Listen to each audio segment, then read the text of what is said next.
Hello everyone, welcome to study access.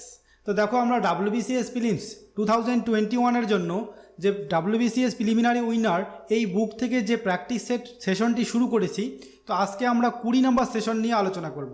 এর আগে already 19টা practice set কিন্তু দেওয়া হয়ে গেছে। তোমরা যদি না দেখে থাকো তাহলে অবশ্যই দেখে নেবে। তো চলো শুরু করি আজকের সেশনটি। দেখি প্রথম কোশ্চেন কি রয়েছে। দেখো প্রথম প্রশ্ন রয়েছে যে কত সালে চন্দননগর পশ্চিমবঙ্গের সঙ্গে আনুষ্ঠানিকভাবে মিশে গিয়েছে, অর্থাৎ আনুষ্ঠানিকভাবে মিশিয়ে গিয়েছে কত সালে। এখানে কিন্তু সঠিক যেটা অ্যান্সার হবে সেটা কিন্তু হয়ে যাচ্ছে আমাদের অপশন বি, অর্থাৎ 1954 কিন্তু হয়ে যাবে এখানে সঠিক অ্যান্সার। তো দেখো 1950 খ্রিস্টাব্দে 2রা মে ভারতের হাতে কিন্তু এর শাসনভার হস্তান্তর করা হয়। এই যে চন্দননগর রয়েছে, এই চন্দননগরের শাসনভার 1950 খ্রিস্টাব্দে 2রা মে ভারতের হাতে হস্তান্তর করা হয়, কিন্তু 1952 সালে এটি ভারতের অংশ হিসেবে যুক্ত হয়। তার পরবর্তীতে আবার 1954 সালে 2রা অক্টোবর পশ্চিমবঙ্গের সঙ্গে আনুষ্ঠানিকভাবে মিশে যায় কিন্তু এই চন্দননগরটি, অর্থাৎ আনুষ্ঠানিকভাবে মিশে কত সালে 1954 সাল কিন্তু হবে এখানে সঠিক অ্যান্সার। আর এমনি যদি বলতো যে ভারতে এর শাসনভার হস্তান্তরিত হয় কত সালে, তখন কিন্তু রাইট অ্যান্সার হয়ে যেত আমাদের অপশন এ, অর্থাৎ 1950 সাল কিন্তু হয়ে যেত সঠিক অ্যান্সার। চলো দেখে নেব পরবর্তী কোশ্চেন। দেখো পরবর্তী কোশ্চেনে রয়েছে যে নিচের কোন জেলা আয়তনে সবথেকে ছোট। আয়তনে সবথেকে ছোট কোন জেলাটি রয়েছে? এখানে সঠিক অ্যান্সার যেটা হবে সেটা কিন্তু হয়ে যাচ্ছে অপশান এ, অর্থাৎ মাহে কিন্তু হয়ে যাবে এখানে সঠিক অ্যান্সার। তো দেখো মাহে কোথায় রয়েছে? মাহে কিন্তু কেরালা রাজ্যে রয়েছে। আর এটি হচ্ছে পদুচেরি যে কেন্দ্রশাসিত অঞ্চলটি রয়েছে, যে তোমার কেরালা রাজ্যের মধ্যে রয়েছে, সেই কেরালা রাজ্যের মধ্যে যে পদুচেরির একটা জেলা রয়েছে তোমার মাহে, আয়তনের নিরিখে কিন্তু সবচেয়ে ছোট জেলা। এবার দেখো আয়তনের সবচেয়ে বড় জেলা কোনটি? আয়তনের সবচেয়ে বড় জেলা কিন্তু হচ্ছে গুজরাটের কচ্ছ। তার তোমার আয়তন হচ্ছে কত? তার আয়তন হচ্ছে কিন্তু হচ্ছে 45,652 বর্গ কিমি হচ্ছে তার আয়তন। এরপরে জানবো আমরা জনসংখ্যার দিক থেকে সবচেয়ে বড় জেলা কোনটি। জনসংখ্যার দিক থেকে 2011 হিসাবে সবচেয়ে বড় জেলা কিন্তু হচ্ছে মহারাষ্ট্রের থানে। কিন্তু 2014 সালে এটা পরবর্তীতে ভাগ হয়ে যাওয়ার পরে কিন্তু তোমার উত্তর 24 পরগনা জেলাটি কিন্তু হয়ে যায় ভারতের মধ্যে জনসংখ্যা বিশিষ্ট জেলা, অর্থাৎ বৃহত্তম জনসংখ্যা বিশিষ্ট জেলা কিন্তু হচ্ছে বর্তমানে উত্তর 24 পরগনা। এবার সবচেয়ে কম জনসংখ্যা বিশিষ্ট জেলা কোনটি? সেটা কিন্তু হচ্ছে তোমার ডিবং ভ্যালি, যেটা অরুণাচল প্রদেশে রয়েছে। এই অরুণাচল প্রদেশের ডিবং ভ্যালি কিন্তু হচ্ছে সবচেয়ে কম জনসংখ্যা বিশিষ্ট জেলা ভারতের মধ্যে। এবার পরবর্তী কোশ্চেনে যাব। পরবর্তী কোশ্চেন দেখো, নিচের কোন মাসে করমণ্ডল উপকূলে ঝড়ঝঞ্ঝার সঙ্গে ভারী বৃষ্টি হয়ে থাকে? অর্থাৎ কোন মাসে, নিম্নলিখিত মাসগুলোর মধ্যে কোন মাসে ঝড়ঝঞ্ঝা সঙ্গে কিন্তু ভারী বৃষ্টি হয় করমণ্ডল উপকূলে? করমণ্ডল উপকূল কোনটি? যেটা হচ্ছে তোমার তামিলনাড়ুর উপকূল ভাগটা, সেটাকে কিন্তু বলা হয় করমণ্ডল উপকূল। আর এই উপকূল ভাগে কোন মাসে সবচেয়ে ভারী বৃষ্টিপাত হয়ে থাকে? এখানে কিন্তু রাইট অ্যান্সার যেটা হবে অপশান সি, অর্থাৎ নভেম্বর ডিসেম্বর কিন্তু হয়ে যাবে এখানে সঠিক অ্যান্সার। তো দেখো প্রত্যাবর্তনকারী মৌসুমী বায়ু বা উত্তর পূর্ব মৌসুমী বায়ু যখন তোমার উত্তর ভারতের স্থলভাগ থেকে প্রত্যাবর্তন করে, তখন কিন্তু তার কারণে কি হয়, তখন কিন্তু অন্যান্য স্থানে বৃষ্টি না হলেও করমণ্ডল উপকূল অর্থাৎ তামিলনাড়ু সন্নিহিত অঞ্চলে কিন্তু এই নভেম্বর ডিসেম্বর মাসে ঝড়ঝঞ্ঝার সঙ্গে ভারী বৃষ্টিপাত হয়ে থাকে এই সময়। আর এই কারণে করমণ্ডল উপকূলে বছরে 2বার বৃষ্টিপাত হয়। এটা মনে রাখবে, কোন উপকূল ভাগে? করমণ্ডল উপকূল ভাগে কিন্তু বছরে 2বার বৃষ্টিপাত হয়ে থাকে। দক্ষিণ পশ্চিম মৌসুমী বায়ুর যখন হয় যায় আর কি তোমার আগমন ঘটে, তখন কিন্তু তোমার জুন সেপ্টেম্বর মাসে তখন একবার বৃষ্টিপাত হয়। আর দ্বিতীয়বার বৃষ্টিপাত হয় যখন প্রত্যাবর্তন করে নভেম্বর ডিসেম্বর মাসে, তখন কিন্তু আর একবার বৃষ্টিপাত হয়। এই 2বার কিন্তু বৃষ্টিপাত হয়ে থাকে এই করমণ্ডল উপকূলে। পরবর্তী কোশ্চেন, যে বাল্মীকি ন্যাশনাল পার্কটি নিচের কোন রাজ্যে অবস্থিত? এই বাল্মীকি ন্যাশনাল পার্ক কোন রাজ্যে রয়েছে? এখানে সঠিক অ্যান্সার হচ্ছে অপশান এ, অর্থাৎ বিহার কিন্তু হয়ে যাবে এখানে সঠিক অ্যান্সার। এই বাল্মীকি ন্যাশনাল পার্ক বিহারের পশ্চিম চম্পারণ জেলায় কিন্তু গণ্ডক নদীর তীরে অবস্থিত। আর এটি হচ্ছে বিহারের একমাত্র ন্যাশনাল পার্ক। পরবর্তী কোশ্চেন দেখো, অ্যাবোহার অভয়ারণ্যটি নিম্নলিখিত কোন রাজ্যে অবস্থিত? এই অ্যাবোহার অভয়ারণ্যটি কোন রাজ্যে রয়েছে? এখানে কিন্তু সঠিক অ্যান্সার যেটা হবে সেটা হচ্ছে অপশন ডি, অর্থাৎ পাঞ্জাব কিন্তু হয়ে যাবে এখানে সঠিক অ্যান্সার। তো দেখো পাঞ্জাবের একটি অভয়ারণ্যই হলো এই অ্যাবোহার। আর এটি হচ্ছে ব্ল্যাক বার্ড, তারপর হচ্ছে ব্লু বাল, এই প্রভৃতি এই অরণ্যের উল্লেখযোগ্য প্রাণী। অর্থাৎ এখানে কিন্তু তোমার ব্ল্যাক বার্ড আর ব্লু বাল কিন্তু এখানে দেখা যায়। এই দুটো কিন্তু এই অরণ্যে দেখা যায়। পরবর্তী কোশ্চেন দেখো, রয়েছে হোশাঙ্গাবাদ কোন নদীর তীরে অবস্থিত? এই হোশাঙ্গাবাদ কোন নদীর তীরে রয়েছে? এখানে সঠিক অ্যান্সার যেটা হবে সেটা কিন্তু হয়ে যাচ্ছে আমাদের অপশন বি, অর্থাৎ নর্মদা নদীর তীরে কিন্তু এই হোশাঙ্গাবাদ রয়েছে। তো দেখো এই নর্মদা নদীর তীরে আরও একটি উল্লেখযোগ্য শহর রয়েছে। সেটি কোন শহর? সেটা হচ্ছে জব্বলপুর শহর কিন্তু এই তোমার নর্মদা নদীর উপরেই রয়েছে। এবার যাব আমরা অপশন এতে যেটা রয়েছে গোদাবরী। এই গোদাবরী নদীর উপর কোন কোন শহর রয়েছে? নাসিক, তারপর হচ্ছে নিজামাবাদ, ঔরঙ্গাবাদ, এগুলো কিন্তু সব হচ্ছে গোদাবরী নদীর তীরেই গড়ে উঠেছে। এবার যাব আমরা অপশন সিতে যেটা রয়েছে মুসি। এই মুসি নদীর তীরে কোন শহর রয়েছে? হায়দ্রাবাদ শহরটি কিন্তু এই মুসি নদীর তীরে রয়েছে। একটা খুব ইম্পর্টেন্ট কোশ্চেন এটা। দেখো হায়দ্রাবাদ শহরটি এই মুসি নদীর তীরে রয়েছে। এরপরে যাব মহানদী। এই মহানদীর তীরে কোন কোন শহর গড়ে উঠেছে? এখানে কিন্তু মহানদীর তীরে গড়ে উঠেছে হচ্ছে কটক শহরটি আর সম্বলপুর শহর। এই দুটি শহর কিন্তু মহানদীর তীরে গড়ে উঠেছে। পরবর্তী কোশ্চেন, সিন্ধুর কোন উপনদী হিমাচল প্রদেশ দিয়ে গিয়েছে?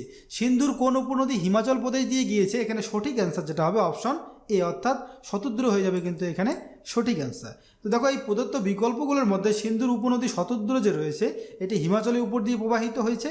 আর হিমাচল প্রদেশের উপর শতদ্রর যে ধারণ অববাহিকা, অর্থাৎ শতদ্রর যতটুকু পরিমাণে অববাহিকাটা হিমাচল প্রদেশে রয়েছে সেটা হচ্ছে প্রায় 20,000 বর্গ কিমি স্থান কিন্তু এই হিমাচল প্রদেশে রয়েছে। এরপরে আমরা জেনে নেব এই সিন্ধু নদীর উপনদীগুলি কী কী রয়েছে। দেখো সিন্ধু নদীগুলি উপনদীগুলি এখানে দেওয়া রয়েছে। একটা হচ্ছে চেনাব রিভার, তারপরে হচ্ছে ঝিলাম, তারপরে এখানে রয়েছে রাভি, এগুলো কিন্তু হচ্ছে সব সিন্ধু নদীর উপনদী। পরবর্তী কোশ্চেন দেখো রয়েছে ভারতের রুর বলা হয়। ভারতের রুর কাকে বলা হয়? এখানে সঠিক অ্যান্সার হচ্ছে অপশন বি, অর্থাৎ দামোদর উপত্যকাকে কিন্তু ভারতের রুর বলা হয়। তো এই দামোদর উপত্যকাকে ভারতের রুর বলা হয়, এর কারণ কি? এর কারণ হচ্ছে জার্মানের রুর উপত্যকা ও ভারতের দামোদর উপত্যকার মধ্যে কিছু মিল পাওয়া গেছে। এই মিলের জন্যই কিন্তু একে ভারতের রুর বলা হয়। তো দেখো জার্মানের রুর উপত্যকায় যেমন কয়লার উপর নির্ভর করে তোমার রুর শিল্পাঞ্চল গড়ে উঠেছে, তেমনি কিন্তু এই দামোদর উপত্যকায়ও কয়লার উপর নির্ভর করে দুর্গাপুর শিল্পাঞ্চল গড়ে উঠেছে। আর দামোদর উপত্যকায় ভারতের 60%, দামোদর উপত্যকা যে রয়েছে ভারতের 60% এবং রুর উপত্যকা যে রয়েছে জার্মানির সেখানে কিন্তু 80% কয়লা উত্তোলিত হয়ে থাকে। তাহলে এই তোমার দামোদর উপত্যকায় কয়লা উত্তোলন হয় অনেকটা পরিমাণে, আর এই রুর উপত্যকায়ও কিন্তু অনেকটা পরিমাণে কয়লা উত্তোলিত হয়ে থাকে। এছাড়া উভয় স্থানে, এই দুটো স্থানেই কিন্তু কয়লা উন্নত বিটুমিনাস শ্রেণীর হয়, অর্থাৎ এখানেও বিটুমিনাস শ্রেণীর কয়লা পাওয়া যায়, ওখানেও কিন্তু বিটুমিনাস শ্রেণীর কয়লা পাওয়া যায়। তার জন্যই কিন্তু একে ভারতের রুট বলা হয়। তাহলে অপশন বি কিন্তু হচ্ছে এখানে সঠিক অ্যান্সার। পরবর্তী কোশ্চেন, ভারতের শীতলতম মরুভূমি। তো ভারতের শীতলতম মরুভূমি বলা হয় কাকে? এখানে কিন্তু সঠিক অ্যান্সার হচ্ছে অপশন বি, অর্থাৎ লাদাখকে কিন্তু বলা হয় ভারতের শীতলতম মরুভূমি। তো দেখো জম্মু কাশ্মীরের লাদাখ হলো ভারতের শীতলতম মরুভূমি। আর একে শীতলতম মরুভূমি বলার কিন্তু মূল কারণ হচ্ছে এখানে কিন্তু গ্রীষ্মকালে তোমার রাত্রিবেলার তুলনায় দিনের বেলা কিন্তু অনেকটা বেশি পরিমাণে এখানে উষ্ণ অঞ্চল দেখা যায়, আর কি উষ্ণতা অত্যাধিক পরিমাণে দেখা যায় দিনের বেলায়। তো দেখো এই লাদাখের অধিক উচ্চতায় অবস্থান করায় গ্রীষ্মকালে দিনের বেলায় কিন্তু 0 ডিগ্রি সেলসিয়াস তাপমাত্রা দেখা যায়, আর রাতের বেলা কত থাকে? রাতের বেলা কিন্তু এখানে মাইনাস থাকে, অর্থাৎ -30 ডিগ্রি সেলসিয়াস কিন্তু এখানে থাকে। তো এবার দেখো এটা আবার শীতকালে কত দাঁড়ায়? শীতকালে কিন্তু হচ্ছে -40 ডিগ্রি সেলসিয়াসের নিচে থাকে তাপমাত্রা। আর লাদাখকে খ্যাপাসেইন অর্থাৎ স্নোল্যান্ড হিসাবে কিন্তু পরিচিত রয়েছে এই লাদাখ। তাই লাদাখকে কি বলা হয়? খ্যাপা চেইন বা স্নোল্যান্ড, এটা মনে রাখবে। পরবর্তী কোশ্চেন, দেখো অরুণাচল প্রদেশের সঙ্গে নিচের কোন দেশের সীমানা রয়েছে, অর্থাৎ কোন কোন দেশের সীমানা রয়েছে এই অরুণাচল প্রদেশের সঙ্গে? তো দেখো অরুণাচল প্রদেশ তো হচ্ছে আমাদের একদম পূর্বতম রাজ্য, একদম ভারতের পূর্ব দিকের রাজ্য হচ্ছে এই অরুণাচল প্রদেশ। এই অরুণাচল প্রদেশে আমাদের ভারতের পূর্বতম স্থানটা যেটা রয়েছে সেটা কিন্তু এই অরুণাচল প্রদেশেই রয়েছে। তো এবার এই রাজ্যের সঙ্গে কোন কোন দেশের সীমানা রয়েছে তোমরা একটু ম্যাপটা দেখে নাও। দেখো এটা হচ্ছে অরুণাচল প্রদেশ, আর এর একদম পশ্চিম দিকে দেখো ভুটান রয়েছে, এর উত্তর দিকে এবং উত্তর পশ্চিম দিকে দেখো পুরোটাই চীন রয়েছে। একদম এর পূর্ব দিকে যেটা রয়েছে সেটা দেখো এই মায়ানমার। এই মায়ানমার দেশটি কিন্তু একদম পূর্ব দিকে রয়েছে, এটা পুরোটাই মায়ানমারের অঞ্চল। তো এই মায়ানমার রয়েছে একদিকে, আর একদিকে রয়েছে চীন, আর একদিকে রয়েছে দেখো ভুটান। তাহলে এই তিনটি দেশ কিন্তু রয়েছে। তাহলে অপশন সি যেটা রয়েছে এই সি কিন্তু হচ্ছে এখানে রাইট অ্যান্সার। ভুটান, চীন, মায়ানমার, এটি কিন্তু হবে এখানে সঠিক অ্যান্সার। চলো পরবর্তী কোশ্চেন দেখে নিই। দেখো পরবর্তী কোশ্চেনে রয়েছে নিচের কোন রাজ্যে শিবালিক পর্বতের অপর নাম ডাফলা, অর্থাৎ কোন রাজ্যে শিবালিক পর্বতকে ডাফলা বলা হয়? এখানে কিন্তু সঠিক অ্যান্সার যেটা হবে সেটা হচ্ছে আমাদের অপশন এ, অর্থাৎ অরুণাচল প্রদেশ কিন্তু হয়ে যাবে এখানে সঠিক অ্যান্সার। তো দেখো এই শিবালিক পর্বত অরুণাচল প্রদেশে ডাফলা, তারপর মিরি, অ্যাবোর, তারপর হচ্ছে মিশমি পাহাড়, এগুলো নামে কিন্তু পরিচিত। এছাড়া উত্তরাখণ্ডে যে রয়েছে উত্তরাখণ্ড অপশন সিতে, সেখানে কিন্তু ধ্যাং নামে পরিচিত এই শিবালিক পর্বত, এটাও মনে রাখবে উত্তরাখণ্ডে ধ্যাং নামে পরিচিত। পরবর্তী কোশ্চেন, বিন্ধ্য ও সাতপুরা পর্বতের মাঝে প্রবাহিত নদী, অর্থাৎ বিন্ধ্য ও সাতপুরা পর্বতের মাঝ বরাবর কোন নদী প্রবাহিত হয়েছে? তো এখানে সঠিক অ্যান্সার যেটা হবে সেটা কিন্তু হয়ে যাচ্ছে আমাদের অপশন এ, অর্থাৎ নর্মদা কিন্তু হয়ে যাবে এখানে সঠিক অ্যান্সার। চলো একটু ম্যাপটা দেখে নিই। দেখো এখানে ম্যাপ দেওয়া রয়েছে, এই যে এটা হচ্ছে কিন্তু নর্মদা নদী, আর এই দিকে যে পর্বতটা রয়েছে উপর দিকে সেটা কিন্তু হচ্ছে বিন্ধ্য পর্বত, আর নিচের দিকে যে পর্বতটা রয়েছে এই যে পর্বতটা, এই পর্বতটা কিন্তু নাম কি, এর পর্বতটার নাম হচ্ছে সাতপুরা পর্বত। তো এই বিন্ধ্য পর্বত এবং সাতপুরা পর্বতের মাঝ বরাবর প্রবাহিত হয়েছে নর্মদা নদী। এবার তারও একদম দক্ষিণ দিকে যাও তোমরা, দক্ষিণ দিকে দেখো আর একটা তাপ্তি নদী প্রবাহিত হয়েছে। তাহলে এই তাপ্তি নদীর তোমার উত্তর দিকে কি রয়েছে, সাতপুরা পর্বত, এবং দক্ষিণ দিকে কিন্তু আরও একটা পর্বত রয়েছে এর, সেটা হচ্ছে কি অজন্তা পর্বত কিন্তু এই দক্ষিণ দিকে রয়েছে। তো উত্তর দিকে সাতপুরা পর্বত, দক্ষিণ দিকে অজন্তা পর্বত। এই অজন্তা পর্বত এবং সাতপুরা পর্বতের মাঝ বরাবর যে নদীটা প্রবাহিত হয়েছে সেটা কিন্তু তাপ্তি নদী, এটা মনে রাখবে। তো চলো পরবর্তী কোশ্চেন দেখে নিই। দেখো পরবর্তী কোশ্চেনে রয়েছে নিচের কোন কেন্দ্রশাসিত অঞ্চল লাক্ষাদ্বীপের রাজধানী, অর্থাৎ কোন কেন্দ্রশাসিত অঞ্চলটি লাক্ষাদ্বীপের রাজধানী নামে পরিচিত। এখানে কিন্তু সঠিক অ্যান্সার যেটা হবে সেটা হচ্ছে অপশন ডি, অর্থাৎ কাভারাত্তি কিন্তু হচ্ছে লাক্ষাদ্বীপের রাজধানী।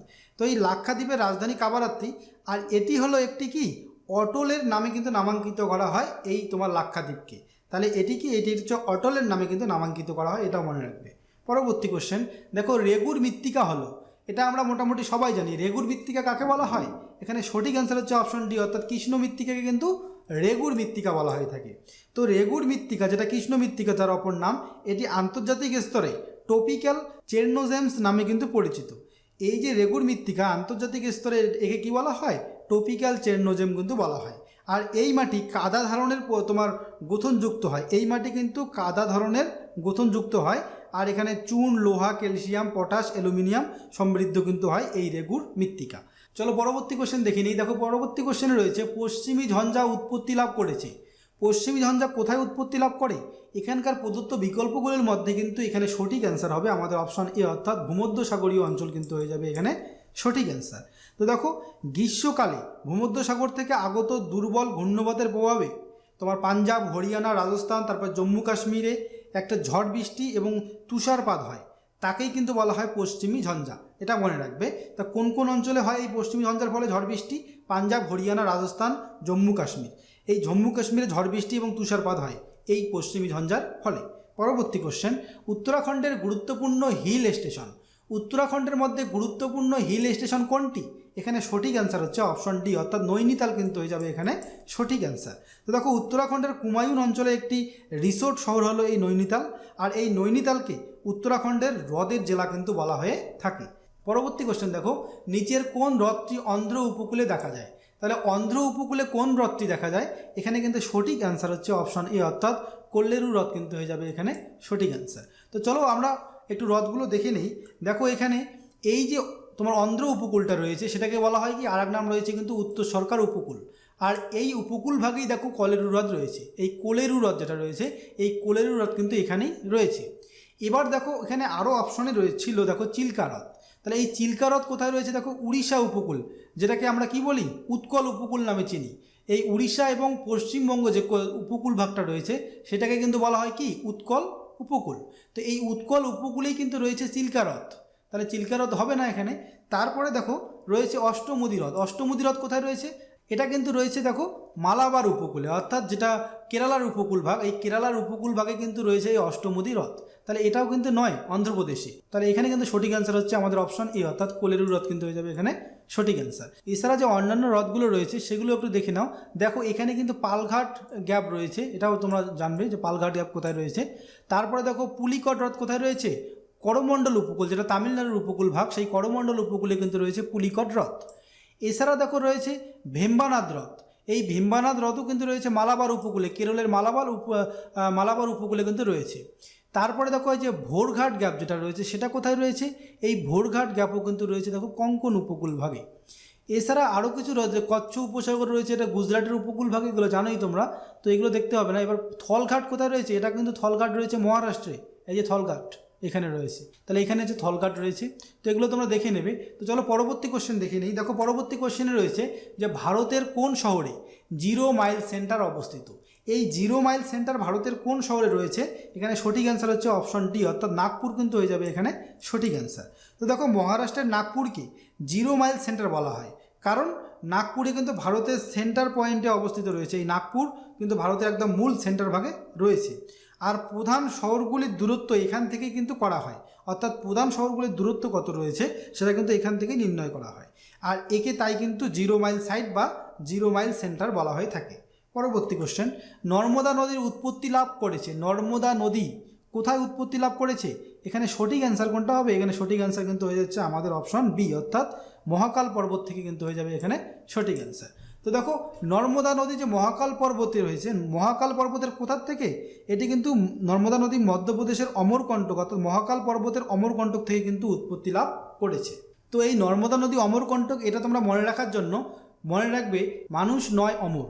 তা 9 অমর থেকে কিন্তু এই নর্মদা, 9 থেকে আসবে নর্মদা, আর অমর থেকে হচ্ছে কি অমরকণ্টক।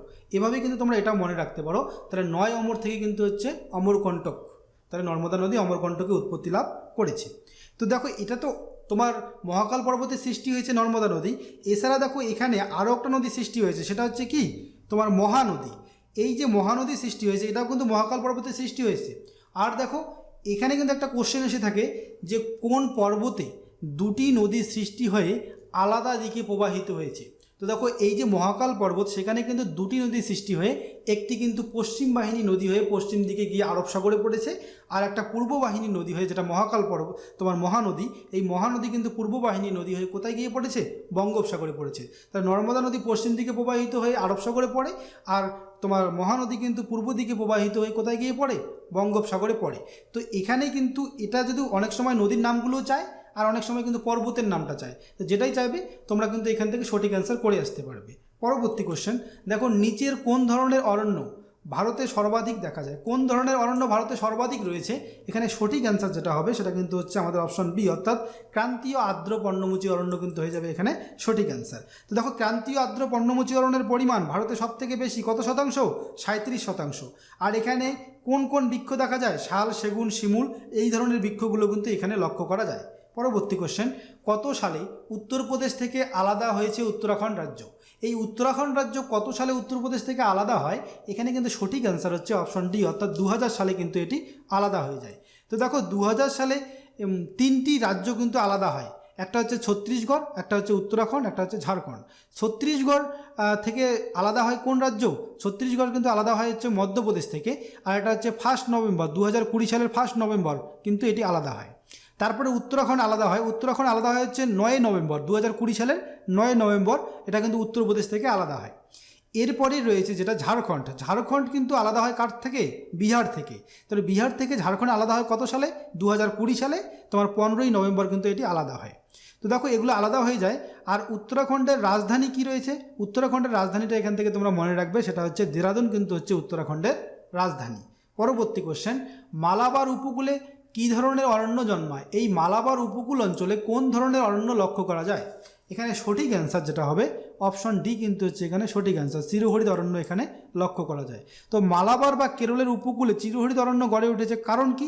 এখানে দক্ষিণ পশ্চিম মৌসুমী বায়ুর কারণে কিন্তু পশ্চিমঘাট পর্বতে বাধা পেয়ে এই উপকূল ভাগে প্রচুর বৃষ্টিপাত ঘটায়। তো দেখো একটু মালাবার উপকূলটা কোথায় রয়েছে? তো দেখো এখানে ভারত মহাসাগর থেকে মৌসুমী বায়ুর সৃষ্টি হয়, ভারত মহাসাগর এদিকে রয়েছে, ভারত মহাসাগর থেকে মৌসুমী বায়ু সৃষ্টি হয়ে একটি আরব সাগরীয় শাখা আসে, আর একটা হচ্ছে বঙ্গোপসাগরীয় শাখা আসে। যেটা আরব সাগরীয় শাখা আসে সেটা কিন্তু এসে এই যে পর্বতটা রয়েছে পশ্চিম ঘাট পর্বত, এখানে বাধাপ্রাপ্ত হয়ে এই অঞ্চলটাতে প্রচুর বৃষ্টিপাত ঘটায়। তাই কিন্তু এখানে কি লক্ষ্য করা যায়? তাই কিন্তু এখানে চিরহরিত অরণ্য লক্ষ্য করা যায়। পরবর্তী কোশ্চেন দেখে নেব। দেখো পরবর্তী কোশ্চেনে রয়েছে যে কত সালে সুন্দরবনকে ওয়ার্ল্ড হেরিটেজ সাইটের তকমা দেওয়া হয়েছে? কত সালে দেওয়া হয়েছে? এখানে সঠিক অ্যান্সার যেটা হবে অপশান সি কিন্তু হচ্ছে এখানে সঠিক অ্যান্সার, 1987 কিন্তু হবে এখানে সঠিক অ্যান্সার। দেখো সুন্দরবনের বৃহত্তম ম্যানগ্রোভ অরণ্য এবং তার জীববৈচিত্র্যের কারণে 1987 সালে ওয়ার্ল্ড হেরিটেজ সাইটের মর্যাদা দেওয়া হয়। আর এটাকে 1992 সালে রামসার সাইট হিসেবে কিন্তু ঘোষণা করা হয়। আর তারও আগে একে 1989 সালে কিন্তু ভারত সরকার একে বায়োস্ফিয়ার রিজার্ভ হিসেবে ঘোষণা করে। আর এই অঞ্চলে অর্থাৎ সুন্দরবন অঞ্চলে কোন কোন প্রাণী দেখা যায়? বাঘ, তারপরে মেছো বিড়াল, বন্য শূকর, নেউল, তারপর হচ্ছে চিতল হরিণ কিন্তু এখানে লক্ষ্য করা যায়। তো এখানে মেছো বিড়ালের কথা যখন আসলো তাহলে মেছো বিড়ালটা সম্পর্কে একটু জানি। মেছো বিড়াল কিন্তু হচ্ছে পশ্চিমবঙ্গের কি রাজ্য পশু কিন্তু হচ্ছে মেছো বিড়াল। পরবর্তী কোশ্চেন, পশ্চিমবঙ্গের তামাক চাষ কোন মৃত্তিকায় সব থেকে ভালো হয়? তাহলে কোন মৃত্তিকায় সব থেকে ভালো হয়, এখানে কিন্তু রাইট অ্যান্সার হচ্ছে তরাই অঞ্চলের মাটি। এখানে সঠিক অ্যান্সার হবে অপশন বি। তাহলে তরাই অঞ্চলের মাটিতে তামাক, চা, ফল, তারপরে ধান এগুলো কিন্তু খুব ভালো হয়ে থাকে। আর এগুলো হিমালয় পর্বতের পাদদেশে রয়েছে, পশ্চিমবঙ্গের তরাই ও ডুয়ার্স অঞ্চলগুলি। এগুলি কোথায় রয়েছে? দার্জিলিং এবং জলপাইগুড়ি জেলায় কিন্তু রয়েছে এই তরাই অঞ্চলটি। তার জন্যই কিন্তু দার্জিলিং ও জলপাইগুড়িতে কিন্তু তামাক চাষ হয়ে থাকে। সামান্য পরিমাণে তোমার জলপাইগুড়িতে হয়, দার্জিলিংয়ে খুবই কম হয়। কিন্তু কোচবিহারে, পশ্চিমবঙ্গের মধ্যে কোচবিহারে সব থেকে বেশি তামাক উৎপাদন হয়ে থাকে। তো এই কোচবিহারে কিন্তু তরাই অঞ্চল নেই, তবুও কিন্তু এখানে তামাক উৎপাদন হয়। কারণ হচ্ছে তরাই অঞ্চলের যে পরিবেশটা, তরাই অঞ্চলে মৃত্তিকার যে বৈশিষ্ট্যগুলো রয়েছে সেগুলো কিন্তু কোচবিহারেও লক্ষ্য করা যায়। তাই কিন্তু এখানে তামাক খুব ভালো হয়ে থাকে। তামাক উৎপাদনে কিন্তু পশ্চিমবঙ্গের মধ্যে তোমার কোচবিহার প্রথম স্থানে রয়েছে। পরবর্তী কোশ্চেন দেখো, রয়েছে ডাম্পিয়ার হর্জেস লাইন কোথায় টানা হয়? এটি কোথায় টানা হয়? এখানে সঠিক অ্যান্সার যেটা হবে অপশন বি কিন্তু হচ্ছে এখানে সঠিক অ্যান্সার, অর্থাৎ সুন্দরবনের উত্তর সীমা বরাবর কিন্তু এটি টানা হয়। তো দেখো, এই সুন্দরবন বদ্বীপের উপর সীমা চিহ্নিত করার জন্য কিন্তু 1829 থেকে 1830 সালে এই ডাম্পিয়ার হর্জেস রেখা অঙ্কন করা হয়েছিল। আর এটি কোন কোন জেলার মধ্যে রয়েছে? উত্তর ও দক্ষিণ 24 পরগনার উপর দিয়ে কিন্তু এই তোমার ডাম্পিয়ার হর্জেস লাইনটা কিন্তু রয়েছে। তো বন্ধুরা, আজকের ভিডিওটা এই পর্যন্তই ছিল। সম্পূর্ণ ভিডিও দেখার জন্য তোমাদের অসংখ্য ধন্যবাদ।